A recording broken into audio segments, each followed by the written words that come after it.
Good morning, everybody. Sorry I haven't been around for a while, but here I am, kind of again, on a not too sunny Saturday morning to show you some bits of my Casio collection and just to make a few observations. You probably find it as interesting as a week in Preston, but sorry to the people of Preston. Lovely people, same about the town. But yeah, so I'll go through these in detail. First of all, I have my oldest actual Casio, which is this G-Shock Square.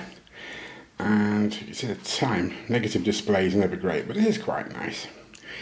And if we put it up against Moscow time, so it's 55, and here it's 4 or 5 seconds past 7:38. I haven't adjusted this for about a week now, so you can see, hopefully, that it's it's gained about 6 seconds in that time. Sorry for the chunky handheld videography there, but it's probably the easiest way to do it. There we are, one more picture of the G-Shock. Next up we have my G-Shock GST B200. So I've had this over 3.5 years. And as you can see, I adjusted this about 4 or 5 days ago and it's still keeping quite a nice time. So that's not discouraging. Here's my most recent acquisition, the Pro Trek, which I've got on this nice elastic strap. And I don't know if you can see, but it's, this is about 2 seconds fast. And I adjusted this last week, which isn't terrible. And last, but by no means least, I have my STL Casio, which is again about 2 seconds slow. But if I tell you I haven't adjusted this for a month, it's it's an interesting point, because unlike the other three, there's no sort of external means of setting the time other than by putting it up against the world clock. I'll come back to that in a moment. Now, the thing these three suspects all have in common, as I said, is an external means of setting the time. Thank you, there goes the fridge motor. The two G-Shocks supposedly both have Bluetooth and multiband 6, and the Pro Trek just has the multiband.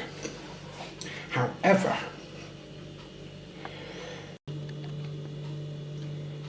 as you can see, Casio have virtually signalled their way out of Russia. They've suspended the provision of reference services on purchase issues, consultations, on functionality, and on all this good nonsense. So currently the Bluetooth thing is absolutely useless. And yet you can still buy Casios with Bluetooth here in Russia. Somebody try and tell me the logic of this. As for the multiband 6, I don't know if you can pick that out. It says received. It says 5:02, July the 6th. Well, it seems to me that would have been last year. So I don't know what that's about. And you have a similar story with the Square G-Shock, or G-Shock Square. It's on, but it's not really doing anything. I don't know if I press this, let's see what happens.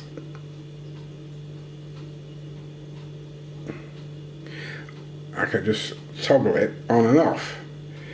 So that's a load of no use, isn't it?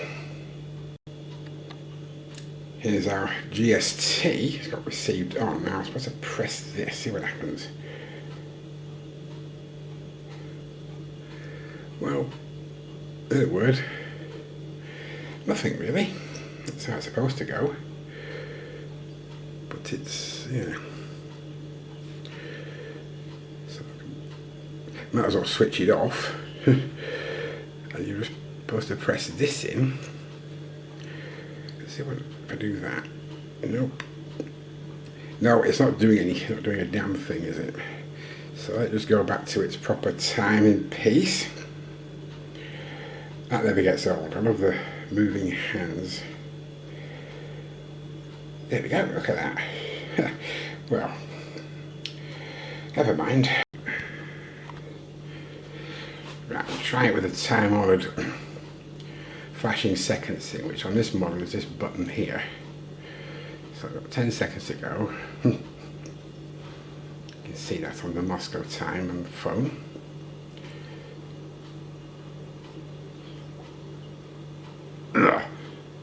Yes, so we've set that to the exact time. And the other three currently work exactly the same. I have no other method of setting the exact time. So without going into boring detail, I adjusted all the other three watches in exactly the same time-honoured way.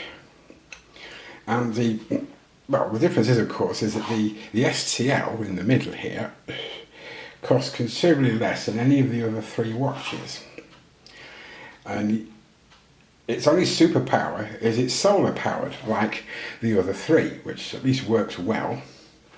The Pro Trek I had over 6 months now, and it's never been off high battery status, so that's pretty good.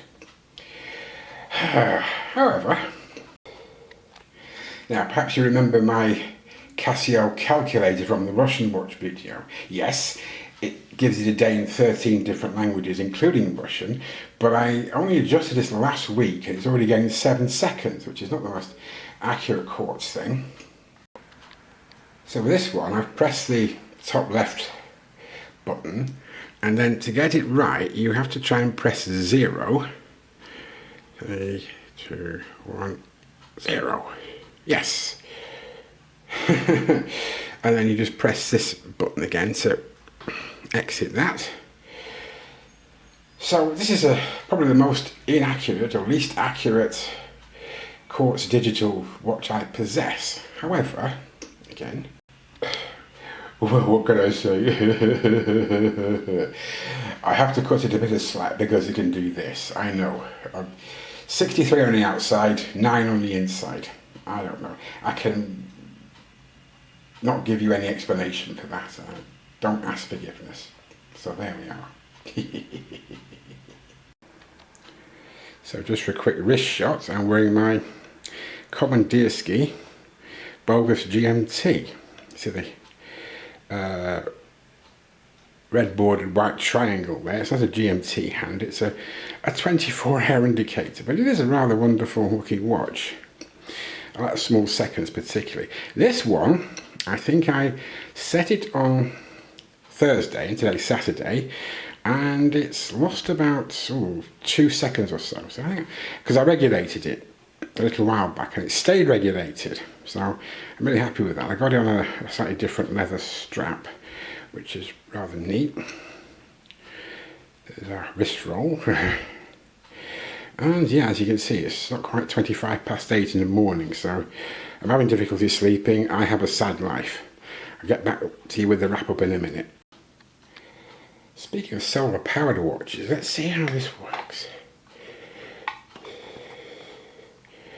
Yes, for me, that never gets old. It's my Postman Pat. It was even cheaper than the STL, and it's also solar powered. Not so sure about the digital display, but I do like that. I know, little things please little minds, but what can I do? It's going to go all the way around. The seconds won't be very accurate, but who cares? There we go.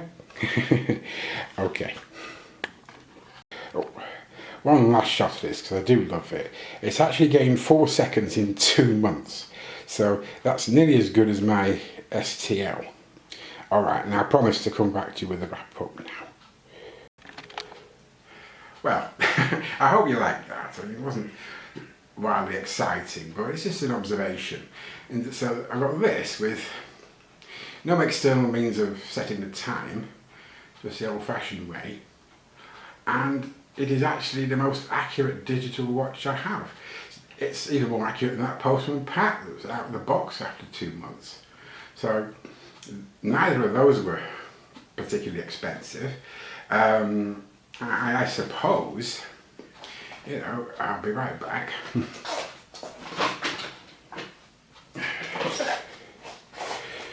You know, I didn't get a Casio.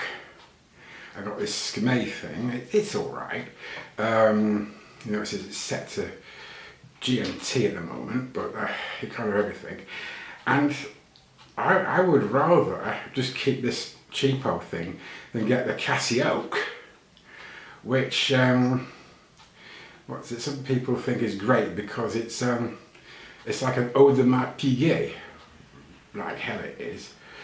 I mean, there's another way to say that watch, and people will, you know, would kill for it, but they won't have anything like a Welly Merc or a mysterious code. So, for that matter, it's a warm day, so I'm not eating anything that's of any particular interest. Therefore, I'll leave it there. That goes over there. Causes a minor horological avalanche. So, I hope you all have a lovely weekend. I'm just getting ready for a trip abroad next month. So I'll probably take this with me because A, it's the least mug worthy and it's also very accurate. I took it with me last time about 3 years ago. So anyway, that's come to 2 minutes for the wrap up. So again, have a great weekend. I don't know if I'll be with you soon. My plan is the next watch I'm going to buy is a G-Shock, but I promise you one thing, it won't have Bluetooth on it because I'm not buying into that bloody nonsense. Okay, so there it is. Cheers everyone. Have a great time. Bye for now.